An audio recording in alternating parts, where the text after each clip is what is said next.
Merhaba sevgili arkadaşlar, değerli dostlar, değerli takipçilerim. Kanalıma hoş geldiniz. Bugün yine sizlerle hem güzel hem şık her mevsim kullanabileceğiniz harika güzel bir örgü modeli yapacağız. Milyonların çok sevdiği bu güzel modeli sizlerle birlikte hazırlayacağız arkadaşlar. İnşallah sizler de beğenir, hoşunuza gider. Benimle birlikte iki şiş örgü modelini hep birlikte yaparsınız. Evet sevgili hanımlar, uzaktan örgü eğitim çalışmamızda bugünkü modelimizi buyurun hep birlikte başlayalım. Şöyle Nako Elite Baby'nin harika güzel bir renk tonuyla sevgili hanımlar modelimize başlayacağız. Hemen burada 100 gram antipiyelik bir ip arkadaşlar. Hemen gördüğünüz üzere ipimiz harika bir ip. Hemen burada da numaramız mevcut. Evet, kaç numarayla yıkarız? Kaç numarayla öreriz? Burada da mevcut arkadaşlar. 100 gram 250 metrelik bir ip. Evet, buyurun hemen modelimize geçelim.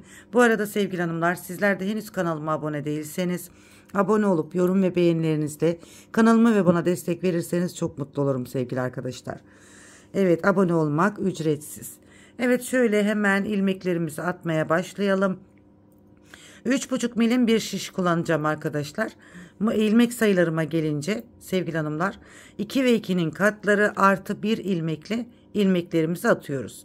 Gerçekten çok beğeneceğinizi düşündüğüm harika bir model yapacağız. Şöyle 2 ve 2'nin katlarında ilmeklerimizi atıyoruz. Sonuna modeli tamamlamak için de bir ilmek fazladan ilmek atıyoruz. Evet, bu şekilde ilmeklerimizi atalım arkadaşlar. Hem kolay, hem güzel, hem gösterişli. Bir sıra önden düz, bir sıra arkadan düz yapıyoruz arkadaşlar. Daha sonra 3. ve 4. sıralarında model uyguluyoruz. Modelimiz bu kadar kolay, güzel bir model. Hemen ilmeklerimizi sayalım. 2, 2, 2, 2, 2, 2, 2. Bir ilmek de fazladan atalım. Bu kadar ilmek modelimi anlatmam için yeterli arkadaşlar. Evet, sizler tabii ki yapacak olduğunuz örgülerinize göre ilmeklerini atacaksınız. Bu model ister yelek, ister hırka, ister şal modellerinde muhteşem güzellikte bir model. Evet, şimdi ilmeklerimizi attık arkadaşlar. Modelimizin yapım aşamasına geçelim.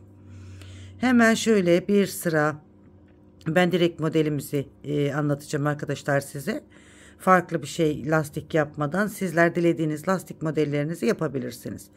Hemen şöyle lastiğimi yani lastiğimi demeyeyim, düz örgümü yapıyorum. Burası zemin hazırlığı arkadaşlar. Burası zemin hazırlığı. Daha sonra bir sıra önden düz, bir sıra da arkadan düz yapacağım yine. Lastik değil de artık modele başlayacağız o zaman. Çünkü modelimizin içerisinden bir bölüm. Evet, şöyle zemin hazırlığımı düz olarak yaptım. Şimdi modelimin birinci sırasındayım arkadaşlar. Yine bir sıra düz örüyorum. Bakın, bir sıra düz örüyoruz yine. Dediğim gibi siz istediğiniz lastik modellerinizi yapın. Modelinize geçin. Modelin birinci sırasındayım bak arkadaşlar, bakın. Bir sıra düz yapıyorum.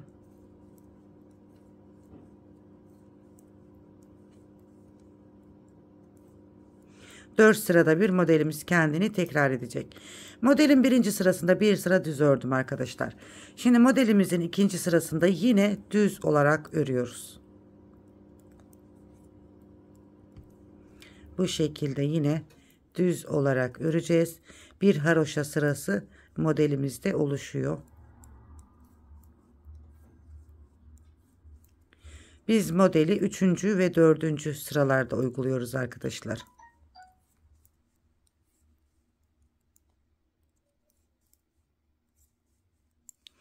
Evet, modelimin ikinci sırasında düz olarak ördüm. Şimdi bakın, şu ilk sıra arkadaşlar bir sıra hazırlık sırası yapmıştık arka yüzde.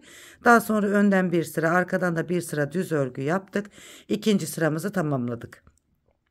Şimdi modelin 3. sırasındayız. Modelimizin 3. sırasında yapacağımız işleme dikkat edelim arkadaşlar. Şimdi kenar ilmeğimi örmeden aldım. Bakın 1, 2, 2 tane düz ilmeğim var. Buradaki iki düz ilmeğin arasındaki, bakın şuradaki boşluktan. Bakın 1, 2 şuradaki boşluktan. Hemen şöyle uzatayım. Bakın şuradaki boşluktan bir ilmek aldım. Uzattım.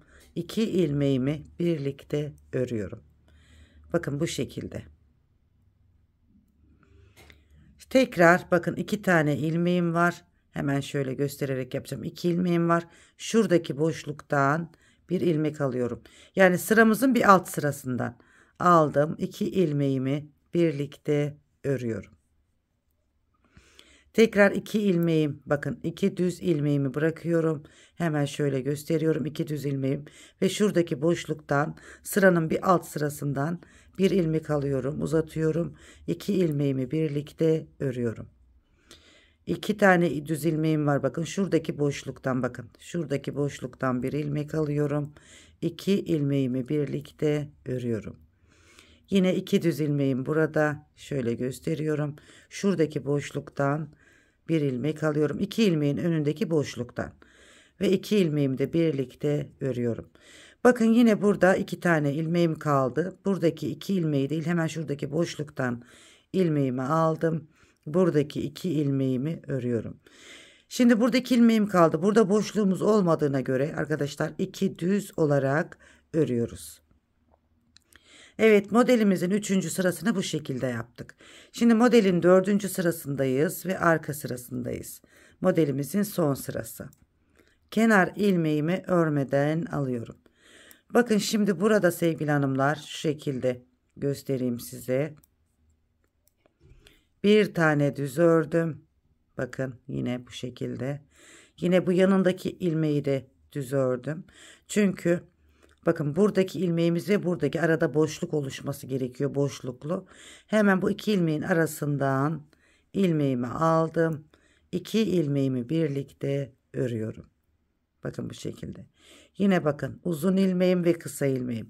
İkisinin arasındaki boşluktan ilmek aldım. İkisini bir ördüm. Uzun ilmeğim ve kısa ilmeğim bakın düz olarak alıyorum.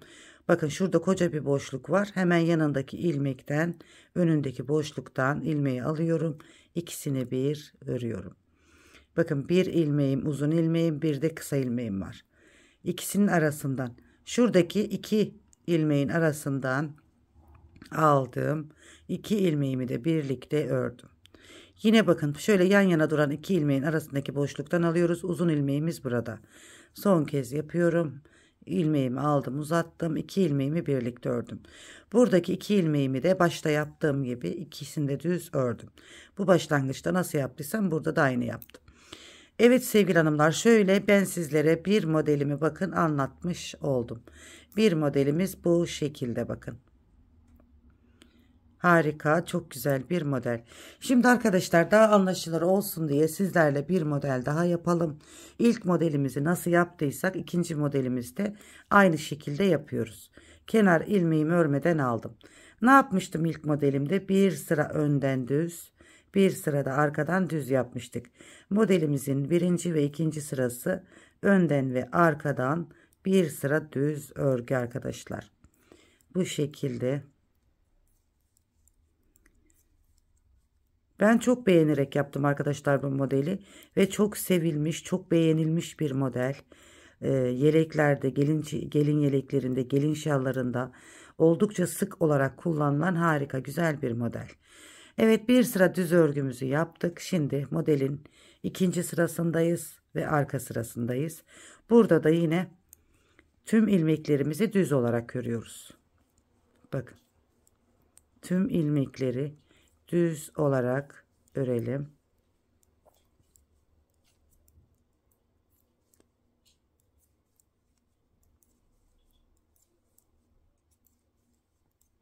Biraz rahatsızım arkadaşlar. Sizlere yansıtıyorsam hakkınızı helal edin. Evet, ikinci sıramı da tüm ilmeklerimi düz olarak ördüm. Şimdi tekrar modelimin 3. sırasındayım arkadaşlar. Modelimize şekil verdiğimiz yerdeyiz. Evet, kenar ilmeğimi örmeden aldım bakın. Burada 2 tane düz ilmeğim var. Ne yapıyorduk arkadaşlar? 2 düz ilmeğin şu önündeki boşluktan bir ilmek alıyoruz. 2 ilmeğimizi birlikte örüyoruz. 2 ilmeği birlikte ördüğümüz zaman ilmeğimizde bir eksilme olmuyor arkadaşlar. Bir boşluktan alıyoruz. Bir de 2 ilmeği alıyoruz. Yine 2 ilmekten 2 ilmek elde etmiş oluyoruz. Yine 2 ilmeğimiz var bakın, hemen şuradan. Hemen şu boşluktan bir ilmek alıp uzatıyoruz. Sonra 2 ilmeği birlikte örüyoruz. Tekrar burada arkadaşlar yine boşluktan 2 ilmeğin önündeki boşluktan ilmek alıyorum. 2 ilmeğimi birlikte örüyorum. Tekrar burada bakın 2 ilmeğin önündeki boşluktan ilmek alıyorum. Buradaki 2 ilmeğimi birlikte örüyorum. Yine burada bakın 2 ilmeğim var. Boşluktan ilmeğimi alıyorum. Sıramızın bir alt sırasından alıyoruz. Ve 2 ilmeği de birlikte örüyoruz. Hemen şu boşluktan 2 ilmeğin önündeki boşluktan ilmeğimi aldım. 2 ilmeğimi birlikte ördüm. Yine 1 2 ilmeğimizi de düz ördük. Evet, modelin 3. sırasında bakın bu şekilde yapmış olduk arkadaşlar. Şimdi modelimizin 4. sırasındayız ve arka sırasındayız, son sırasındayız. Kenar ilmeğimi örmeden aldım. Burada sevgili hanımlar şöyle bakın. Burada tek ilmeğim var bakın. Burada da 2 tane ilmeğim var. Şu aradaki büyük boşluk var bakın. Hemen 2 ilmeğin arasındaki boşluktan bir ilmek aldım. 2 ilmeğimi birlikte topladım. Yine bakın şöyle büyük bir boşluk, bir de uzun ilmeğimiz var. 2 ilmeğin arasından ilmeği alıyoruz. Sonra bu 2 ilmeği birlikte topluyoruz. Uzun ilmeğin bakın şöyle bir boşluk var arada uzun. Böyle ikisi yan yana olan değil arkadaşlar. Bir uzun boşluk, burada bir uzun ilmek, buradaki kısa ilmek olan. Zaten elinizde örerken onu fark edeceksiniz arkadaşlar. Nasıl yaptığınızı. Evet, hemen 2 ilmeğin arasından 2 ilmeğimi de ördüm. Yine uzun ilmeğim ve kısa ilmeğim ve arada boşluğumuz bakın. 2 yan yana duran ilmeğin ortasından aldım ve ördüm. Yine burada bakın uzun ilmeğim ve kısa ilmeğim. 2 ilmeğin arasından aldık ve ördük. 2 ilmeği düz ördük. 2 ilmeğimizi burada bakın düz olarak örüyoruz. Evet, 4. sıramı da bu şekilde yaptım. Ben sizlere modeli 2 kez anlattım arkadaşlar. İnşallah anlaşılır olmuştur. Modelimiz bu şekilde. Harika, güzel bir model. Dilediğiniz tüm renklerle modelimizi yapabilirsiniz arkadaşlar. Hem güzel hem şık, harika bir model. Bakın, arkadan görünümü de bu şekilde. Evet, bir de modelimizin şöyle ilerlemiş halini görelim arkadaşlar. Evet, modeliniz ilerleyince arkadaşlar böyle bir güzelliğe sahip olacak. Gerçekten ister yelek, ister hırka, ister süveter, ister atkı, ister bere, ister şal. Bakın modeliniz böyle olacak. Gerçekten enfes güzellikte bir model. Bu model kaçmaz diyorum. Ne yaparsanız yapın hanımlar, gerçekten yaptığınız örgüye yani mükemmel yapacak bir model. Her ipe de yakışan harika bir model. İster bebek battaniyesinde kullanın, ister yeleklerde, ister hırkalarda. Ben bu modeli yelek ve şallarda çok yakıştırıyorum arkadaşlar. Hoşunuza giderse sizler de yaparsınız. Evet, modelimizin arkası bu şekilde. Bakın, arkası ayrı bir güzel, önden ayrı bir güzel. Bence bu modeli kaçırmayın diyorum arkadaşlar. Bu modelim enfes güzellikte ve çok sevilmiş, çok izlenmiş bir model. Yani bu modeli kaçırmayın diyorum. Evet, hemen şöyle modelimizi sizlere bırakıyorum arkadaşlar. Bu şekilde. Evet, beni buraya kadar izlediğiniz için sizlere çok ama çok teşekkür ederim arkadaşlar. Henüz kanalıma abone olmadıysanız, ilk defa beni bu videomda karşıladıysanız sevgili hanımlar, kanalıma abone olmayı, yorum ve beğeni yapmayı unutmayın. Kanalımdaki tüm videoları da ziyaret ederek sevdiğiniz, istediğiniz tüm modelleri bulabileceğinizi düşünüyorum. Karar sizin arkadaşlar. İnşallah beğenir. Sizler de benimle birlikte yaparsınız. Evet, Allah'a emanet olun. En güzeline emanet olun arkadaşlar. Dediğim gibi kanalıma abone olmayı, bir beğeni, bir yorumu esirgemeyin diyorum. Küçük de olsa bir emoji yorum adabında bırakırsanız sevinirim. Allah'a emanet olun. Hoşça kalın arkadaşlar.